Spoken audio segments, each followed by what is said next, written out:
बातम्यांचा बुलंद आवाज महा 24 तास. नमस्कार, मी महेंद्र धोंगडे. महा 24 तास न्यूज मध्ये स्वागत आहे. बिहार येथील महाविहार बोधगया हे बौद्धांच्या ताब्यात देण्यात यावं यासाठी 25 मार्च रोजी नांदेड येथे बौद्ध भिक्खूंच्या वतीने जिल्हाधिकारी कार्यालयात भव्य मोर्चाचं आयोजन करण्यात आलं आहे. आपल्यासोबत या विषयावर बोलण्यासाठी आहेत हदगाव येथील सामाजिक कार्यकर्ते बौद्ध वृक्ष कदम. आपण त्यांच्याशी बातचीत करणार आहोत. दादा, सर्वप्रथम आपलं स्वागत आहे. काय सांगाल, उद्या बौद्ध भिक्खूंच्या व समाजाच्या वतीने बौद्ध गया मुक्त करण्यात यावं यासाठी जिल्हाधिकार्यालय नांदेडवर भव्य मोर्चाचं आयोजन करण्यात आलं आहे. हदगाव तालुक्यातून किती समाज बांधव उपस्थित राहणार आहेत, जाणार आहेत मोर्चाला? सर्वप्रथम सर्वांना जय भीम, नमो बुद्धाय. मी बोधी वृक्ष कदम, आयोजक राज्यस्तरीय रमाई बौद्ध धम्म परिषद. या धम्म परिषदेच्या वतीने पहिल्यांदा मी या चॅनलचे खूप खूप आभार मानतो. उद्या दिनांक 25 रोज मंगळवार या दिवशी महाबोधी बुद्धगया येथील महाबोधी बुद्ध विहार मुक्ती आंदोलन उद्या नांदेड येथे आयोजित केलेले आहे भिक्खू संघाच्या उपस्थितीत. तर दादांनी म्हणल्याप्रमाणे की हदगाव तालुका हे आंबेडकर चळवळीचं माहेरघर आहे. ही हदगाव तालुका हे हरिहरराव सोनुले साहेबाची क्रांतीभूमी आहे आणि या क्रांतीभूमीतून उद्या नांदेडच्या दिशेने शेकडो बौद्ध उपासिका जाणार आहेत आणि या मोर्चाचा एक धागा होणार आहे.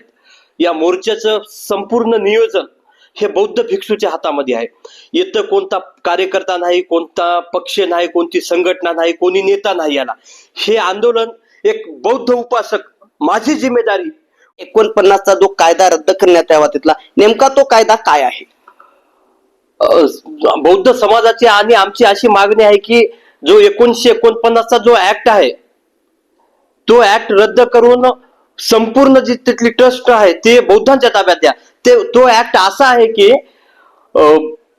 1949ला जे तिथल्या मनुवादी शासनानं जे तिथली जे कमिटी आहे त्याच्यामध्ये 4 लोक बौद्ध आणि 4 लोक हिंदू आणि बाकीचा जो एक कलेक्टर आहे तो सुद्धा हिंदू, म्हणजे असं बहुमत त्यांचं 5 जणांचं आणि 5 भिक्खू, म्हणजे ताबा त्यांचा आहे, त्याच्यावर अधिकार घेण्याचा निर्णय त्यांचा आहे, बहुमत त्यांचा आहे. आणि म्हणून आमची अशी मागणी आहे की संविधान, जसं भारताला संविधान लागू झालं 26 जानेवारी 1950 रोजी, ज्यावेळेस भारताला संविधान लागू झालं त्यावेळेस त्याच्या अगोदर जे काही कायदे असतील ते सगळे संपुष्टात गेलेले आहेत, ते सर्व संपलेले आहेत. आणि म्हणून आमची अशी रितसर अशी मागणी आहे की ज्यावेळेस संविधान लागू झालं त्याच्या अगोदरच्या कायद्याचा तुम्ही का म्हणून अंमलबजावणी करत आहात? संविधानानुसार तो कायदा बाधित ठरला, तो अमान्य कायदा आहे. 26 जानेवारी 1950च्या नंतर जे संविधान लागू झालं तर संविधानानुसार आमचा तो अधिकार आहे. आमची मागणी अशी आहे की जसं हिंदूंच्या ताब्यात त्यांचे मंदिर आहेत, मुसलमानच्या ताब्यात त्यांच्या मस्जिदी आहेत, गुरुद्वारे शिखांच्या ताब्यात आहेत, चर्च हे ख्रिश्चनांच्या ताब्यात आहे, तर मग बौद्ध विहारावर त्यांचा ताबा का? साधा प्रश्न आहे. अडाणी माणसाला समजते की बौद्ध विहारावर मग जे आमची अस्मिता आहे, जे 2500 वर्षापूर्वी ज्या ठिकाणी बुद्धाला ज्ञान प्राप्त झालं त्या ठिकाणी सम्राट अशोकानं तेवढं मोठं भव्य दिव्य असं बौद्ध विहार बांधलं, तर ती आमची अस्मिता आहे, तो आमची विरासत आहे, ती आमची मालकी आहे, बौद्ध समाजाची, बौद्ध भिक्षूची मालकी आहे. त्याच्यावर हिंदूचा दाबा का? त्याच्यामुळे आमची रितसर अशी मागणी आहे की तिथली ते ट्रस्ट बरखास्त करून 1949चा कायदा रद्द, तो झालेच आहे, पुनश्च एकदा त्याला रद्द करून बाबासाहेबांच्या संविधानाच्या नियमानुसार ती जी कमिटी आहे, तिथली जी ट्रस्ट आहे त्याच्यामध्ये सर्व बौद्ध लोक असतील आणि ते बौद्धांच्या ताब्यात असेल, अशी आमची मागणी आहे. एकंदरीत पाहता या हदगाव तालुक्यातील समाजाला काय उद्याच्या मोर्चाबद्दल आव्हान असेल आपलं?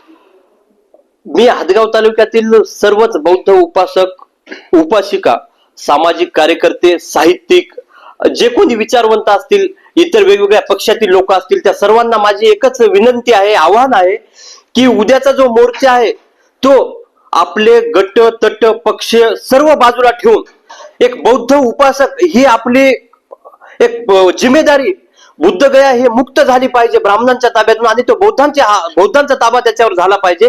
या मागणीसाठी जे उद्या आंदोलन आहे नांदेडला, तर सर्वांनी पक्ष, बाजूला ठेवून, स्वतःचा लेबल बाजूला ठेवून सर्वांनी एक बौद्ध उपासक म्हणून या मोर्चामध्ये सर्वांनी उपस्थित व्हावे, एवढीच मी हदगाव तालुक्याच्या सर्वच बौद्ध उपासक उपासिका सर्वांनाच मी या ठिकाणाहून आवाहन करतो. तर नक्कीच हे होते हदगाव येथील सामाजिक कार्यकर्ते बोधिवृक्ष कदम. उद्या 25 मार्च रोजी होणाऱ्या जिल्हाधिकारी कार्यालयावर मोर्चाचं आयोजन करण्यात आलेलं आहे की महाबोधी महाविहार हे बौद्धांच्या ताब्यात देण्यात यावं, यासाठी उद्या जिल्हाधिकारी कार्यालयावर आयोजन मोर्चाचं करण्यात आलेलं आहे. हदगाव तालुक्यातून लाखोच्या संख्येने उपस्थित राहण्याचं समाजाला यांनी आवाहन केलेलं आहे. कॅमेरामॅन मारुती काकडेसह मी महेंद्र धोंगडे, महा 24 तास न्यूज, हदगाव, नांदेड.